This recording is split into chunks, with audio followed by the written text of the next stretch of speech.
Bien, señores, vamos a comenzar con la charla de hoy. Vía Zoom, como todos los viernes, ahí para dar solamente un par de minutitos de preguntas. Hoy día, bueno, Nasdaq 100, el futuro de septiembre, no para de romper máximos. Ya lo ponemos en gráfico diario y efectivamente desde que viene con esta tendencia alcista, la ruptura del máximo anterior en torno a los 9.007, rompe y sigue con una oleada constantemente de alzas. Por supuesto, las correcciones del 2 o 3% que debiese pegarse en una tendencia alcista, hoy día seguimos viendo ya en el gráfico de una hora una ruptura desde esta caída fuerte, luego de los comentarios de Jerome Powell, presidente de la Reserva Federal, comentando un poco los riesgos que hoy día existen en la economía, los riesgos que hoy día existen sobre la alta liquidez que hoy día se está entregando, digamos, a Estados Unidos y obviamente aludiendo al sobreendeudamiento que hoy día existe en las familias y en el mundo. ¿Ya? Es cómo se podría pagar esa deuda, etcétera. Esos riesgos fuertes que está viendo hoy día la Reserva Federal, dado el COVID, generan esa pequeña caída, incluso esta pequeña ruptura de línea de tendencia alcista de corto plazo en gráfico de una hora y por supuesto ya al día siguiente recupera incluso siguiendo y rompiendo el máximo anterior. ¿Qué quiere decir esto? Que mientras la Reserva Federal hoy día siga con esta inyección de liquidez, muy difícil tengamos una corrección en bolsa en el Nasdaq. Aún así yo pensando que es una bolsa que hoy día está súper arriba, súper sobrecomprada, digamos, a estos estímulos monetarios, pero mientras no tengamos ningún indicio o un olfato de que esto debiese terminar, debiésemos tener impulsos relevantes. No así el Standard Poor's 500, ¿ya? Efectivamente ha tenido una caída mucho más relevante, lo voy a poner ahí en un gráfico ya más lejano, haciendo una especie de doble techo en esta parte, y eso hay que tener ojo en esta figura técnica en gráfico de una hora. Obviamente la caída podría eventualmente ser entre el 2 y el 3%, digamos, dado este doble techo, ir a buscar, digamos, la amplitud, por lo menos hasta el soporte técnico anterior en torno a los 3.300 puntos, ¿ya? No es grave, por supuesto, no, son correcciones, pero terminaría esta especie de tendencia alcista de corto plazo y mucho más allá de la tendencia alcista en gráfico de 4 horas que estamos viendo. Atento con ese doble techo, por supuesto. Y nos vamos inmediatamente al dólar peso. Si algunos, si pueden, están rayando ahí la gráfica, por favor. Vámonos al tiro al dólar peso, considerando que esta zona la estamos viendo de manera clave.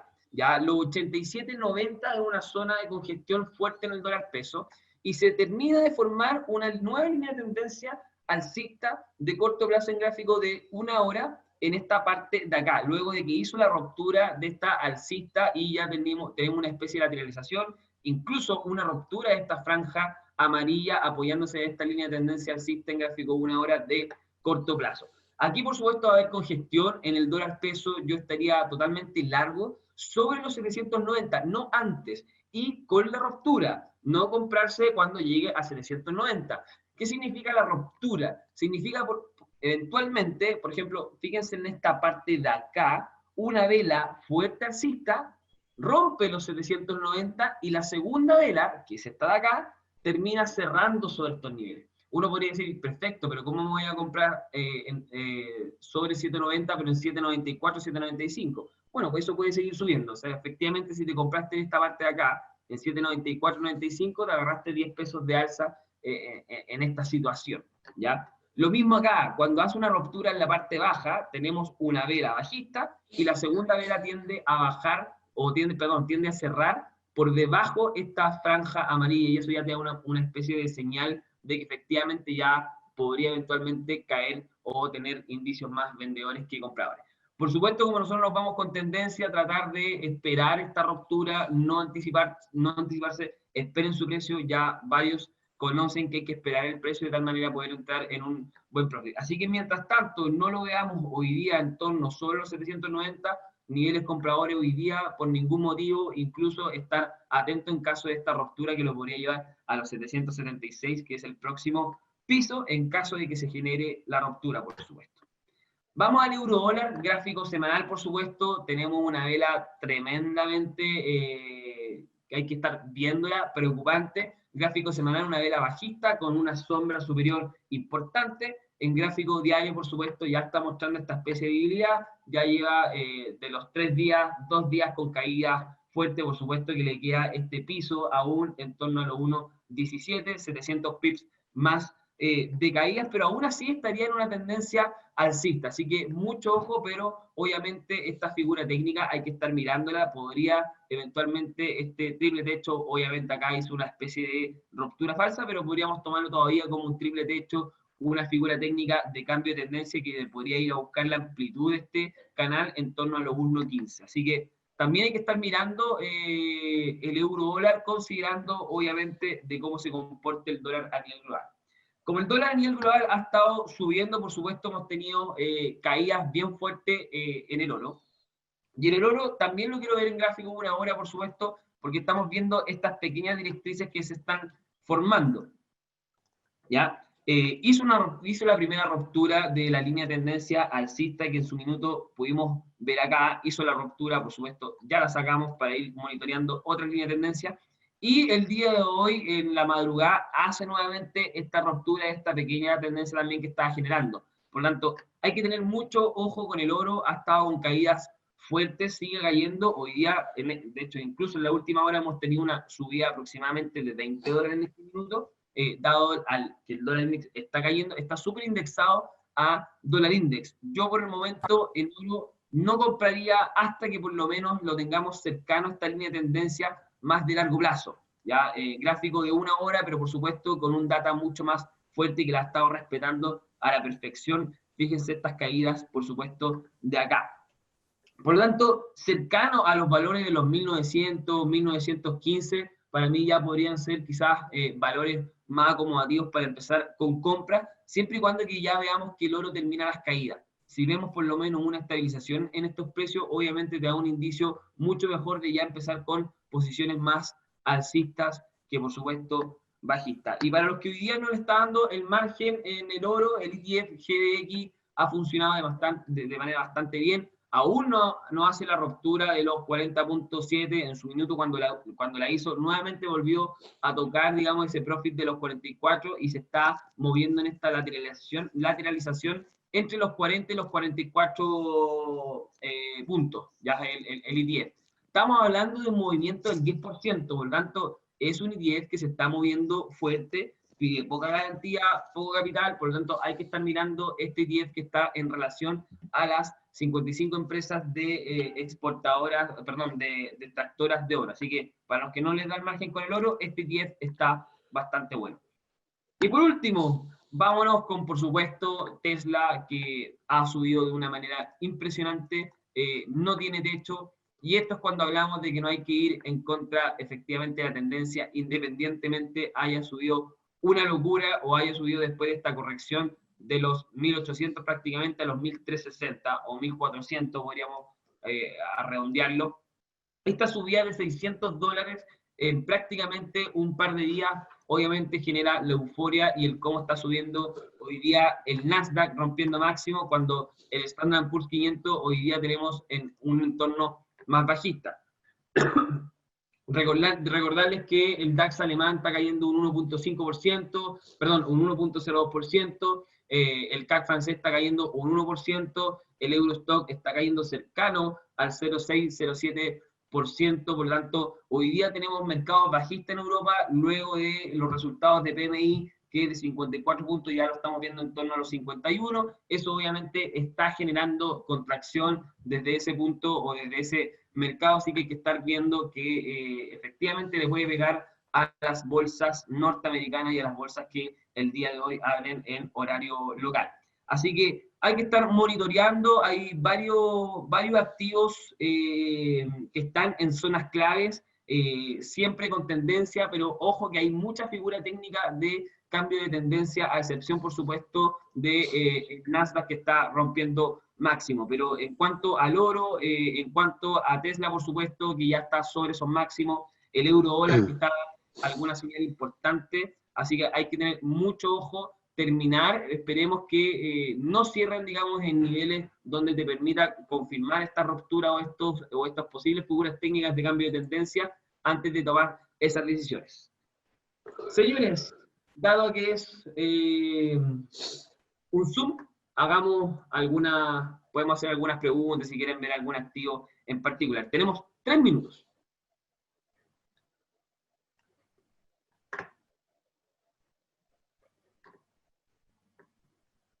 ¿Todo bien?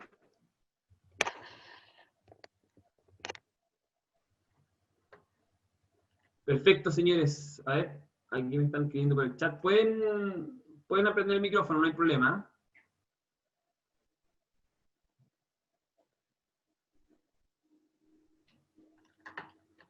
Perfecto. Nos vamos a ir.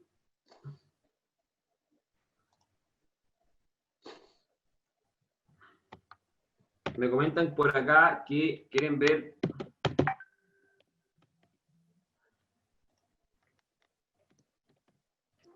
Netflix. Dame un segundo si lo encuentro por acá.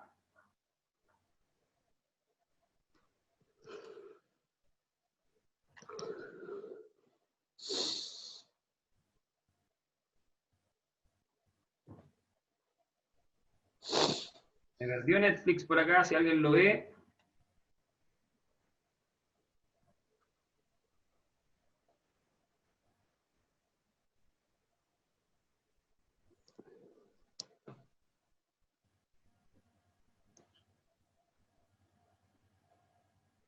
Ahí está. Se me había perdido. Ya. Netflix, bueno, como todos sabemos, Netflix hoy día, en función a sus suscripciones, es hoy día el movimiento que va a tener. Por supuesto, la pandemia le ha favorecido mucho en el último periodo, por lo tanto, efectivamente, podríamos decir que seguimos en una tendencia alcista, claramente, si lo podemos ver desde el piso, luego de, previo a la pandemia, impulso fuerte de los $300 a los $600, casi un 100% de incremento por el COVID, y hoy ya estamos en una lateralización. Ya, desde el punto de vista técnico, vamos a una hora.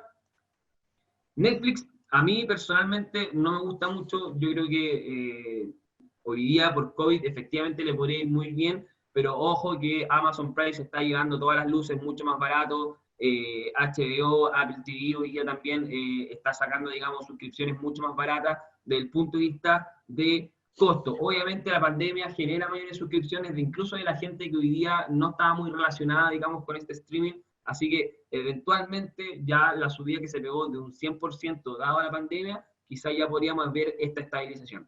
Desde el punto de vista técnico, Netflix, mientras no rompa quizás los 509, yo no me compraría porque no tiene mucho impulso. De los 97 a los 509 hay un par de dólares, pero si quieres ir a buscar un impulso mucho mayor en la ruptura, creo que ahí podemos tener un impulso mucho más allá, hasta los 572, pero con la ruptura. Siguiente techo, 535, que puede ser este nivel de acá, pero, insisto, luego la ruptura, porque esta especie de canal que está generando en el último tiempo, desde todo el mes de julio y lo que va de agosto, no ha tenido mucho impulso, por lo tanto no me atrevería a entrar ni comprado ni vendido, sobre todo que estamos prácticamente en la mitad.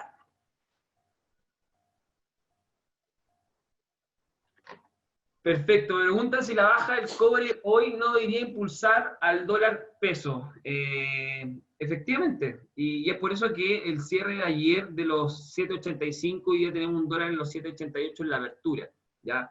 Hay que tener ojo de todas maneras, el cobre si bien es relevante, pero el dólar peso piensen que está súper susceptible a noticias súper más coyunturales. ¿Qué significa coyunturales y no estructurales? Estructural, efectivamente para dónde va la tendencia, qué es lo que pasa en Chile, lo que está pasando afuera, hacer una idea para dónde va la micro, para dónde va el activo. ¿Ya? Eso es algo estructural, con una información mucho más sólida, a más largo plazo.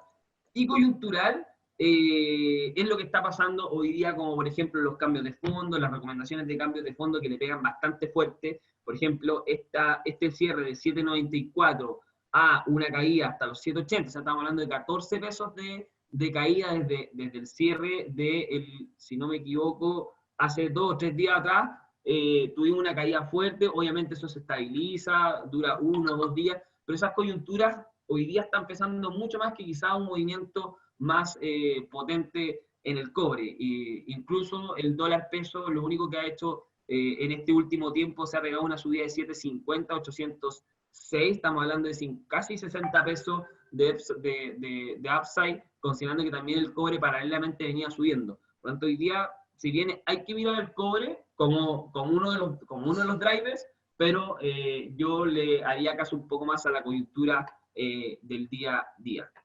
Bien, muy bien, eso ha sido todo. Esperamos que haya sido un placer y nos vemos en otra oportunidad.